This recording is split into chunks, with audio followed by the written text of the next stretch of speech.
उत्तर प्रदेश में समाजवादी पार्टी का सफाया होता दिख रहा है और अभी तक 3 चरण के चुनाव हो चुके हैं, जिसमें यह अभी तक साफ हो चुका है कि भारतीय जनता पार्टी भारी बहुमत के साथ सत्ता में वापसी कर रही है।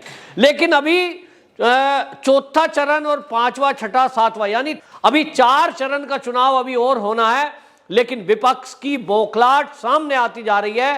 अब कांग्रेस समेत समाजवादी पार्टी के लीडर जो लोकप्रियता है मोदी और योगी की, उसके कारण से बौखला गए हैं और अब जो उनकी योजनाओं को लोग पसंद करके वोट दे रहे हैं उस पर सवाल उठाया जा रहा है।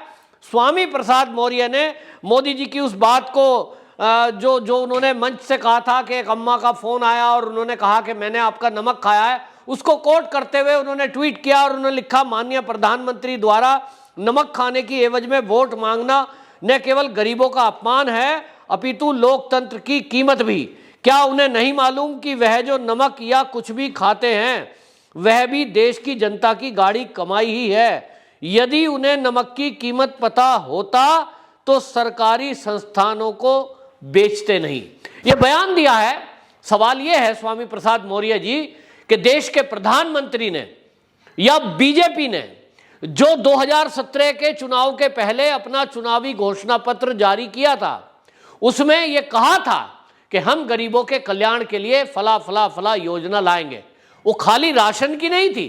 राशन तो कोरोना काल के लिए, क्योंकि कोरोना आ गया, लोग घर पे बैठने को मजबूर थे, लोग भूखे मरने को मजबूर थे और इसलिए सरकार ने मदद की और महीने में 2 बार उनको राशन दिया। राशन ही नहीं तो नमक, तेल और दाल भी दी, चावल भी दिया। ये उनकी जरूरत थी। आप क्या जाने स्वामी प्रसाद जी, मैं उत्तर प्रदेश के गरीब लोगों के बीच गया हूं। वो कहते हैं कि यदि केंद्र और राज्य के द्वारा ये मदद हमें ना मिली होती, बहुत सारे गरीब ऐसे हैं जो दिहाड़ी मजदूरी करते थे, वो कहते हैं उस कार्यकाल में हम मर गए होते, भूख से मर गए होते। लेकिन सरकार भारतीय जनता पार्टी की थी, उसने चिंता की और इसलिए नमक जैसी जरूरत की चीज, क्योंकि बाजार में आप जाएंगे, बाजार बंद है, लॉकडाउन चल रहा है, ये मोदी और योगी ने सोचा कि यदि हम उनको चावल दे रहे हैं, गेहूं दे रहे हैं, भाई दाल भी तो जरूरत है, चावल कैसे खाएगा व्यक्ति, और दाल बनेगी तो उसमें नमक भी तो जरूरत है, और इसलिए दिया गया। आप क्या जाने गरीबों का दर्द। आप तो शहंशाही रूप से पहले बसपा में थे, अब सब बीजेपी में आ गए, 5 साल मलाई मारने के बाद समाजवादी में आ गए। आपको तो अपने परिवार को सेट करना है। तो सवाल यह है कि जो मोदी जी आज कह रहे हैं वो लोगों की भावना है। जनता के बीच यदि आप जाएं तो पता लगेगा कि लोगों की भावना क्या है। खाली राशन नहीं, उत्तर प्रदेश का सबसे पहला मुद्दा है law and order. Law and order की व्यवस्था योगी सरकार ने लोगों को दी, जिसके कारण लोगों की जान माल सुरक्षित हुई और यह बड़ा मुद्दा है।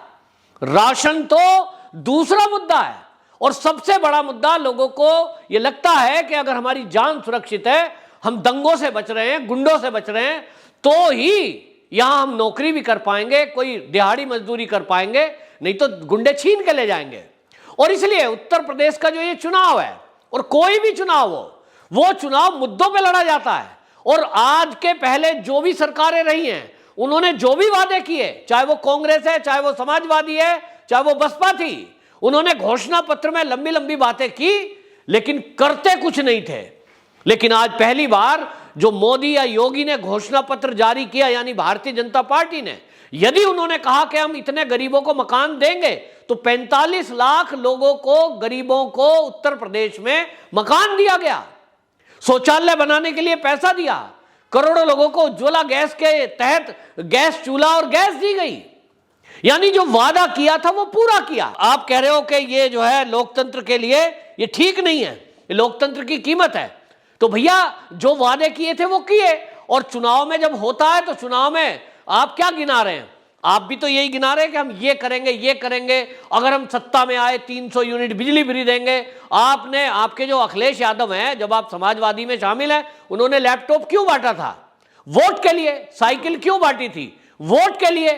और वो जो साइकिल बटी थी और लैपटॉप बटे थे, उसमें करोड़ों रुपए तो बंदर बांट करके खा गए, जनता तक पहुंचे नहीं। कितने लैपटॉप का घोटाला हुआ, ये बात अलग है कि अभी तक उसमें निर्णय नहीं हुआ है, लेकिन घपले और घोटाले हुए, जात देखकर, धर्म देखकर लोगों को वो सुविधाएं दी गई। आज योगी सरकार है उत्तर प्रदेश में तो न जात देखा न धर्म। जिनको ये जाति और धर्म के नाम पर योगी आदित्यनाथ को ये विपक्ष वाले लोग बदनाम करने की कोशिश कर रहे थे, ये तो कट्टर हिंदू है, ये तो भगवाधारी है, ये तो मुसलमानों को खा जाएगा। आई थी ना आपके मंच पे ममता बनर्जी, बोल के गई ये गंदे शब्द कि अगर योगी आया तो ये खा जाएगा। इस तरह की भाषा और इस तरह के विचार ये ममता बनर्जी के हो सकते हैं, ये समाजवादियों के हो सकते हैं, लेकिन योगी आदित्यनाथ ने 5 साल के अंदर करोड़ों जब सुविधाएं दी हैं तो उसमें मुसलमानों को भी मकान मिले हैं, उनको भी उज्ज्वला गैस मिली है। यहां प्रियंका गांधी वाड्रा अब इस राशन की लोकप्रियता को देखते हुए लोगों को जो मकान मिले हैं, जो शौचालय मिले हैं, जो सम्मान निधि मिली है, जो उज्ज्वला गैस मिली है और जो लॉ एंड ऑर्डर की स्थिति कंट्रोल में आई है, उसके कारण जब उत्तर प्रदेश की जनता भारी मतों से भारतीय जनता पार्टी की तरफ प्रभावित हो रही है और बीजेपी को जिताने में लगी हुई है, तो आज प्रियंका गांधी वाड्रा भी निकली और वो कहती है कि जाति और धर्म नहीं, विकास के नाम पर वोट लेना चाहिए और मुफ्त राशन और खातों में चंद रुपए देकर विकास नहीं होने वाला है।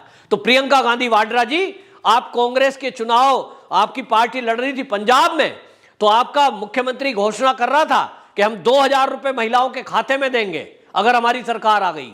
वहां तो संपन्न लोग हैं, उनको 2000 रुपए क्यों दे रहे थे? आप घोषणा कर रही थी कि वहां 300 यूनिट बिजली फ्री देंगे, क्यों घोषणा कर रही थी? आप कह रही थी कि अगर हमारी सरकार यूपी में आ गई तो हम लड़कियों को स्कूटी देंगे। ये विकास है? लड़कियों को उत्तर प्रदेश में स्कूटी दे देंगे, उस स्कूटी में पेट्रोल कहां से डलेगा? उसके मेंटेनेंस के लिए पैसा कहां से आएगा? बच्चियों को विद्यालय पहले चाहिए कि स्कूटी चाहिए? तो बच्चों को पहले विद्यालय चाहिए, विद्यालय की स्थिति सही चाहिए, अध्यापक पढ़ाने के लिए चाहिए, जो योगी जी ने दिया। आप कहती हो स्कूटी देंगे क्योंकि आपको लग रहा है सरकार तो आएगी नहीं, वादा कुछ भी कर दो। एक वीडियो वायरल हो रहा है, आप पार्टी के नेता आपस में बात कर रहे हैं, क्या फर्क पड़ता है, जिला बनाने की घोषणा कर दो, होना तो है नहीं। तो आप स्कूटी देने की घोषणा क्यों कर रही हो? आप विकास के मुद्दे पर अगर बात करती तो आप कहती कि हमारी जहां सरकारें हैं कांग्रेस की, जिन राज्यों में हमने विकास किया है। क्या आप कह सकती हो? निश्चित रूप से नहीं, क्योंकि पंजाब हम देख रहे हैं, आपकी सरकार है, कहां विकास? आपकी सरकार राजस्थान में, विकास के मुद्दे पर वोट मांग सकती हो? नहीं। उत्तर प्रदेश में आपके जहां जहां कार्य क्षेत्र है, रायबरेली आपका क्षेत्र है, गढ़ रहा है, आप कह सकते हो कि वहां विकास किया? भारतीय जनता पार्टी की सरकार आई तो वहां उस क्षेत्र में विकास हो रहा है। तो आप क्या जानो गरीबी की दशा क्या होती है? आपको लग रहा है कि चंद रुपए, आपने शब्द इस्तेमाल किया है कि चंद रुपए खाते में आने से विकास नहीं होगा। आप क्या जानो कि एक गरीब मजदूर जो दिहाड़ी मजदूरी करता है या छोटा किसान है, जब उसके खाते में 2000 रुपए सम्मान निधि आती है, उसके लिए उसका घर का गेहूं है, घर का चावल है, उसके पास घर की दाल है, उसके लिए वो 2000 रुपए कितनी वैल्यू रखते हैं। आपको तो 2000 रुपए की वैल्यू का कुछ पता ही नहीं, क्योंकि आप तो 2000 रुपए आपके लिए क्या है? कुछ भी नहीं।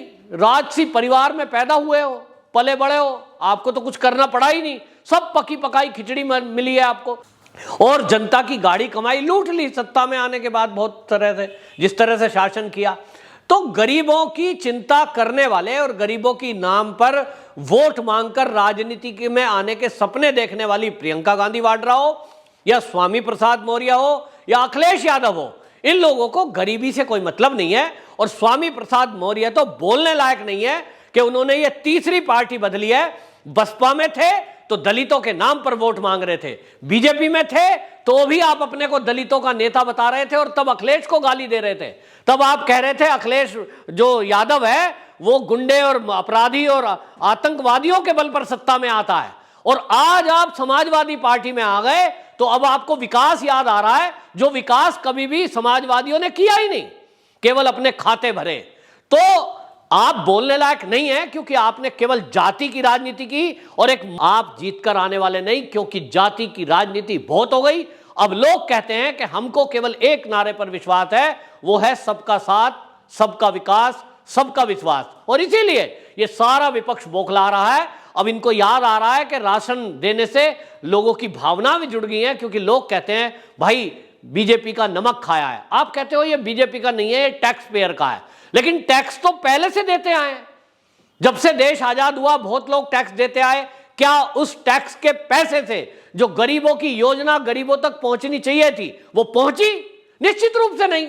और प्रियंका गांधी जी, आपके तो पापा ने कहा था कि 1 रुपया केंद्र से भेजते हैं तो 10 पैसे उस तक पहुंचता है। यानी आपके पिता ने खुद स्वीकार किया था कि कांग्रेस के राज में अगर टैक्स पेयर का 1 रुपया केंद्र से चलता है तो 90 पैसे नेता हड़प कर जाते हैं या प्रशासन के लोग खा लेते हैं, 10 पैसे आम जनता तक पहुंचते हैं। लेकिन आज मोदी योगी का शासन है, एक बटन दबता है, अकाउंट में पैसे जाते हैं। 2000 रुपए केंद्र ने डाले, वो 2000 है, बीच में कोई दलाल नहीं है कांग्रेस राज की तरह। और इसलिए आप बौखला रहे हो क्योंकि जनता इस समय योगी को पसंद कर रही है, योगी जी की वाह कर रही है, योगी जी की योजनाओं की सराहना कर रही है। तो आपके पास कोई मुद्दा नहीं है, तो यही सही कि आप सवाल उठाओ राशन पर। यह राशन का अपमान है और योजनाओं का अपमान है।